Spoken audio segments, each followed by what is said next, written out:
Good afternoon. Hello, hello. How is everyone today? Welcome to the 1 o'clock hour at Cooking for the Holidays on our final day of festive goodness here at the Tacoma Dome.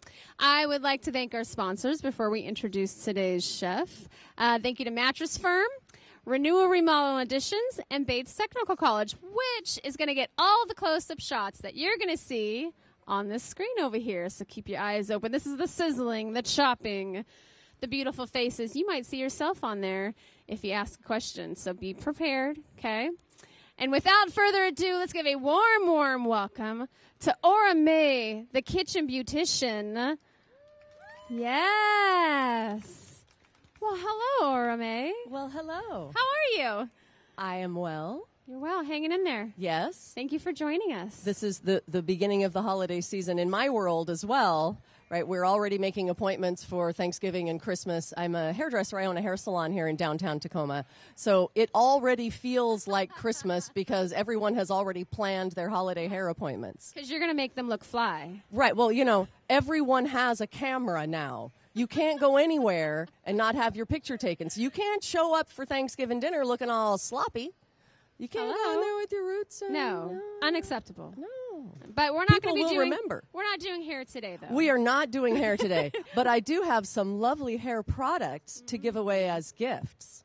Who's interested in that? I see some. Oh wow! Oh, I saw Hudson. a hand shoot Woo! right up. I like it. We're excited. Tell us what you're doing today, Chef. So I am going to not make a recipe so much as a technique. So who makes too much dinner on Christmas and has leftovers?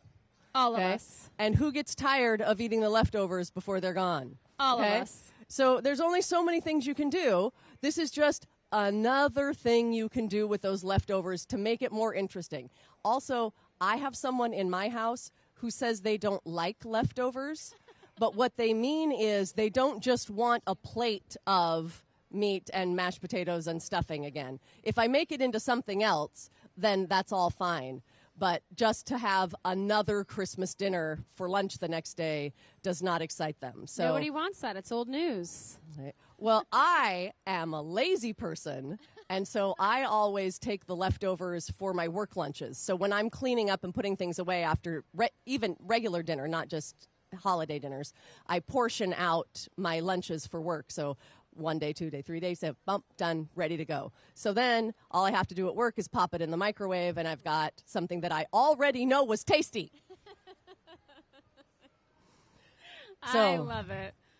Shall we jump right in? Let's jump in. If anyone has questions at any point in time, please feel encouraged to raise your hand. I will come to you with the microphone so that Aura May can hear you. Take it away. All right, and you can all hear me well, correct? Yes. Okay, perfect. Even the ladies in the back are nodding, so that's good. So this wok was not this color when I bought it.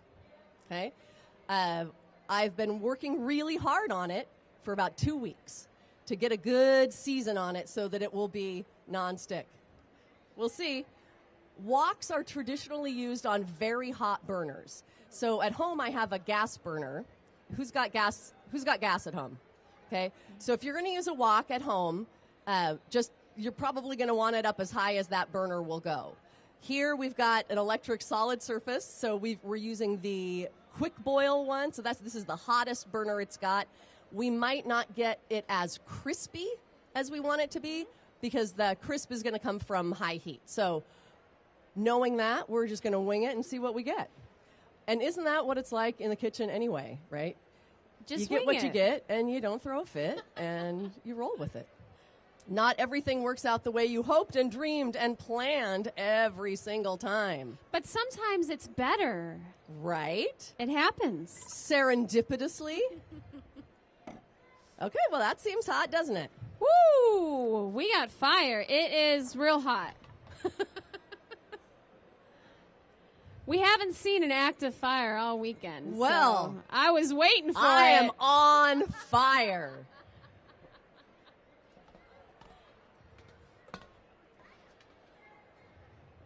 Well, you know. See, all gone. Look at that. It's like Look nothing at that. happened. Now we just got a little extra flavor, right? That's right. All right. So the first step is you want rice that is not hot and fresh that you just made. Not because it's hot and fresh, but because it's too wet. If you want to fry things and you want them crispy, then you want them to be dry. Yes. Ooh, I got a hand. I'm coming up to you. So I've been hearing recently about how you're not supposed to eat day-old rice because of the bacterial growth. So how do you work that so that you get the rice perfectly for this kind of dish? I have read that as well, but I think it's more about how it's stored. And did you cool it properly before you put it in? And was it safely kept in the fridge? And then are you bringing it out? So are you following all of the food safety advice in general? But honestly, I don't have a direct answer to that. I will just answer by saying people have been making fried rice for centuries, and very few of them have dropped dead immediately after. That's probably But okay. if you have a better answer, Chris, I am all for it. Is there something that we should all do or not do if we are storing rice? Okay. I All think right. really the key is just don't let it sit out, for You never want hours to on the put counter. food away, put a lid on it, and put it in the fridge while it's still steaming hot. Right? One of the no-nos in the restaurant industry is there condensation on the inside of the lid when you take it off? If so, it was too hot when you put it away. So let things cool before you put that lid on and put them in the fridge. And it works better if you lay them out flat. So when I made this rice, I got a cookie sheet and spread it out so that it could cool and dry, and then I can put it in a container in the fridge. Aha, look at that. See, we're getting a little color on there? That's what we need. Who can smell the toastiness? We can smell All right, it. excellent. Okay, so this is... I'm just going to chase my pan around the stove. I mean, what fun is food that you don't have to chase? Okay. But look, it's not sticking. That's pretty good, huh? It's looking good. All right. So, now that the rice has got some heat and some fry on it, let's look at what we've got for leftovers. What do you guys make for Christmas dinner? Who makes prime rib? Hey? Turkey? All right. Ham? All right. Ooh, okay. I got it all. So if you ever order house fried rice at the Chinese restaurant, it's got all kinds of different meats in it. Yeah. So that's what we're going to do here today. We have all of our fully cooked, leftover. This is some honey ham. This is a delicious prime rib. And a nice rotisserie turkey breast. The beef and turkey are courtesy of Metropolitan Markets Deli. I did not, in fact, make Christmas dinner yesterday. That would be above and beyond. Okay, so why do you think we want to keep it moving? Any thoughts? Right? We don't want it to burn. We want everything to cook evenly. And we also want it to stay separate. Right? We don't want it to clump together. This wok is big. The one you would have for your home is about 12 inches. This is 15 inches. It's a little unwieldy to use on a home stove. But I didn't know how big our crowd was going to be, and I didn't want to not have enough. And I needed an excuse to buy a new pan. I like how you think. And I'm noticing you're using a metal spatula. Is that right? It is, because this is a wok spatula. Notice the curve. And it's also got a little bit of a scoop, so you can move things around as well. But this pan is carbon steel. Has anyone worked with carbon steel before? It's kind of like the lightweight cousin to cast iron. So if I had a cast iron wok this size, I would hardly be able to move it. It'd be a beast. So the carbon steel gets that same kind of high heat surface and durability and non-stick once you get it seasoned, but it's a lot lighter. Who eats Brussels sprouts at Thanksgiving and Christmas? Ooh, I see. I love it. So let me tell you a little story about Brussels sprouts that came back to me today as I was making them. A long time ago, my sister-in-law was in charge of the Brussels sprouts at family dinner, and she was draining them into the sink, and the strainer slipped, and they all went in the sink. So she scooped them back up and put them in the bowl and buttered them up and served them. And as we're eating dinner, more than one person said, "Do these taste soapy?" So the sink was not, in fact, completely clean when the Brussels sprouts fell in them. But poor Aunt Callie will never live down this story. She will forever be the person who made the soapy Brussels sprouts. Lesson learned. I got some corn. I like corn in my holiday meals. I love it. But whatever do you have? So, yes, this is a holiday dish because we're using leftovers from our holiday meal, but couldn't you do this with any leftovers that you've got hanging around the house? What did you make? You got green beans, you got corn, you got carrots. Anything that's already cooked can come together and make this great deal look, how long have we been up here? Right? It's almost done. Wicked fast. Everybody likes fast food. And you can see, because it's not sticking to the pan, it's not going to be hard to clean. Lickety-split. Which is perfect for leftovers. Who wants to do the cleaning? Exactly. Now, I also like to make a fried rice for breakfast with my leftovers from dinner. And in that case, I would scramble a little egg in there as well. And you can scramble eggs to put in, but I wasn't sure that I had enough heat, so I didn't want to have a problem on stage. So this is not playing it safe egg. in the demonstration kitchen today. Uh-huh. And Orame, you alluded to it in the opening, but where can folks find you when you're not cooking here? So I own a hair salon downtown on 21st and Pacific called Azara Salon and Wine. We are a wine retail shop, and we are Tacoma's most famous dog-friendly salon.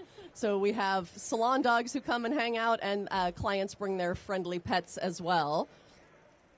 All right, so here we got nice, hot. Look at that. Okay. Now here comes the fun part. I'm gonna. I mean, Orame, Move you've this over already here. set a fire, which was pretty fun. I know. When you start on fire, I mean, really, what is there to do? So this is leftover stuffing that I toasted. So now it's like breadcrumbs or croutons. I like that. So it adds a nice little texture to your rice. Something. And, you know, it's salty and it's buttery and it's all of those fun things. And then the pièce de résistance. This looks really ugly, but trust me, it's super tasty. Cranberry sauce, orange juice, and soy sauce. Oh. Okay. Okay. A little sweet, a little salty, a little tangy, a little acidic. What are the ratios that you use for that? I used 1 can of cranberry sauce, the juice of 1 orange, and soy sauce to taste. I wanted to notice the flavor and just overcome the sweetness without getting mega, mega salty. Okay. Now, that being said, we haven't tasted this, so we don't know how salty it is. But everything that's in here was already cooked. The prime rib was crusted in salt when it was cooked. The turkey was brined and then cooked, so it's seasoned. And I did salt the water when we cooked the rice. So it may or may not benefit from a little salt at the finish,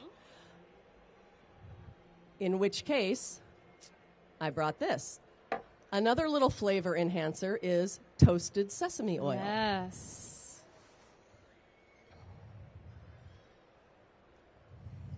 Just a nice little drizzle. So we'll bring that back over here. You can see our pan's still pretty hot. Can you smell the sesame? I was just going to ask, getting the fun aromas. Okay. Okay. So what I think we will do is we're going to drizzle the sauce on the portions on the plate rather than putting it in here because I want to control how much each one gets. But first, we've got to taste and see if it needs more salt. I knew I was going to need that for something. Any good chef, give it a little quality taste. How we feeling? Needs more salt.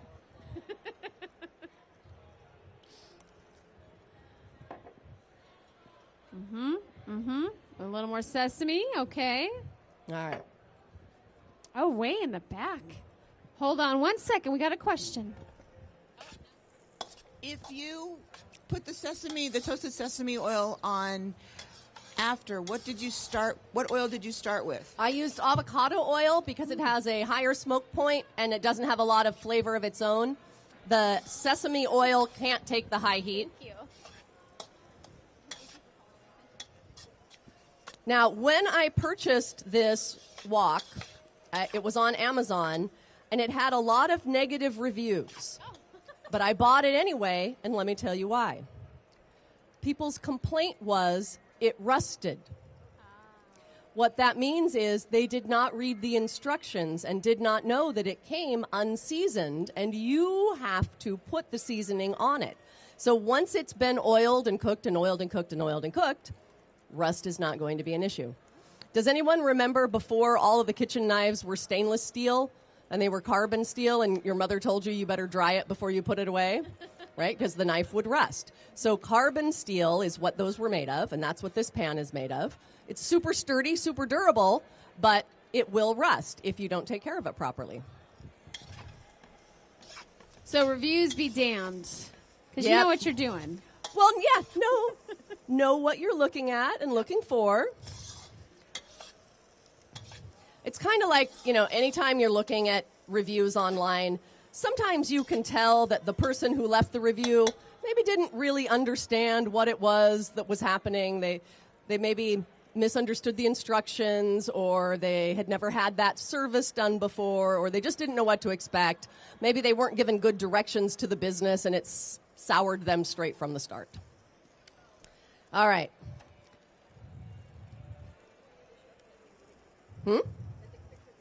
Oh, sure. Hold on, I'll get the less obtrusive pot holder.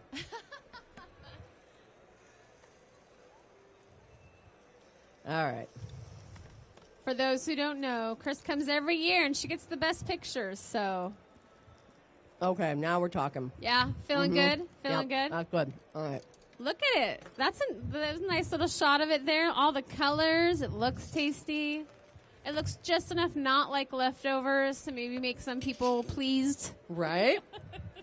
And I've got some parsley and my sauce that we're going to finish it with. So let's get this show on the road and dish up some dinner. Just like that. Let's give it up for Aura May, our kitchen beautician. You just busted out that like it was nothing. Nothing. Nothing at all. Piece of cake. Oh, we have a question. And I have enough I can make another batch if more people show up because we got time. Have you tried this with riced cauliflower? I have not. I'd be concerned about the moisture content of the cauliflower getting mushy. I've not tried frying riced cauliflower. I've used it in a steamed preparation, but I've not tried frying it. So you guys play around, see if it works out for you. And then go to the salon. Report back. Right? Hit me up on social media if you can make it through the posts about my new puppy. And we have another question. Any particular wine you'd recommend with this dish? Well, I believe that the answer to what wine pairs with Chinese food is beer. Okay. There you go. I once accidentally had rosé and sushi at the same time. It was not good. Really? It was so not good. It sounds like it would be. I know, right? Light, summery, they're both cold. No. Oh, it was so bad. Well, thanks for learning that lesson for us. You know, I am always here to share my hard lessons.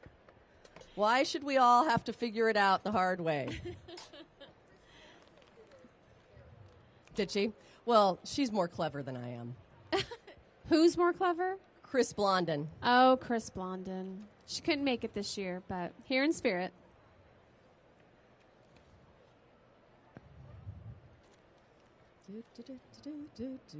Any other questions? Oh, I also did plan to add scallions to this, which I lovingly cleaned and prepped and put in a container and left in my fridge. So what are you going to do with those tonight? Well, as you can see, I have enough left over. We'll be making this again. So this is me adapting. As we do on the demonstration stage, we have another question. Can you talk to us about your seasoning process for your pan? Yes. Okay, but first I'm going to figure out how fast this comes out. When I recipe tested this at family dinner, the number one comment was, it tastes like holiday. Oh, I love it. So that was good. Because we have crossed the threshold into the holiday season. Okay. All right.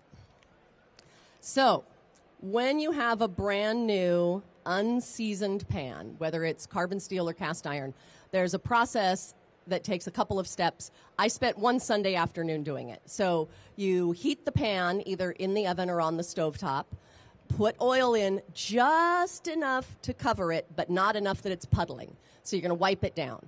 And you're going to heat it up to whatever. I read 3 different instructions online, and they all had the same temperature, and it was about 400 to 425. So I did it in my oven. I tipped it upside down over a cookie sheet so any oil that was excess would drip down on that cookie sheet. And I cooked it on that temperature for 45 minutes and then turned it off, let it cool, and then when it was cool, I did it again. So I did that 3 times. And it was silver like aluminum when I first got it and very quickly became black. So I did the outside with oil only the first time, and the other 2 times I did just the inside. Okay. We have some ready. I love it. For Do we anyone have who's hungry. any questions? And if we don't have enough, it's okay, because I got more, and I got can you make more. And covered. as you see, it takes minutes. Now, Orame, you said something about products to give away? Yes. So let's see. We'll have a quiz on something that we mentioned earlier. So if you would like to win one of these products, raise your hand if you know the answer to this question. What street is my salon on? Pacific. There you go. I love it. Woo! Would you like a shampoo, conditioner, or a strengthening treatment? Is your hair fragile and does it break? Shampoo for you. There you go. Shampoo for you. So people who do a lot of coloring to their hair or use a lot of heat services have hair that is more brittle, has more breakage. And so they can benefit. Someone who does a lot of blow drying, a lot of flat ironing, a lot of highlights with bleach or color, perms, those kind of things are all what we call reductive services, where they take bits and pieces out of your hair. So a strengthening treatment is going to rebuild those missing pieces. Okay, so let's see. What's another thing we can talk about? What might you have to dig through on my social media to find me? There you go. Puppy pictures. And you, Miss Highlights, you can have some strengthening. You made the executive decision there. You said, ma'am, Let me help you. you're going to love this. Okay, let's see. You come up with a question, Jackie. I'm all out of ideas. Oh, my gosh. Oh, what's the pan made out of? Well, you already won. Lily Mae? Okay. There we go. Conditioner for you. There you go. I love it. And it's not too heavy for fine hair. You'll like it. Any other questions for Aura Mae? All right, no, get. Oh, wait, well. Eat it while it's wait, hot. wait. No, but they Give can a sit round down. of applause. All right, I'll take the round of applause, but applause. we can make more if people want more. So come on up, And get for- some food, for sit those back who- down. We can keep talking. I can talk while you eat. It's just, it obstructs the Oh, shot are you of tall the enough? dress. Help him Oh, out. Something there you help him go. out. Har- It is hard to be short. Oh, I'm way up high.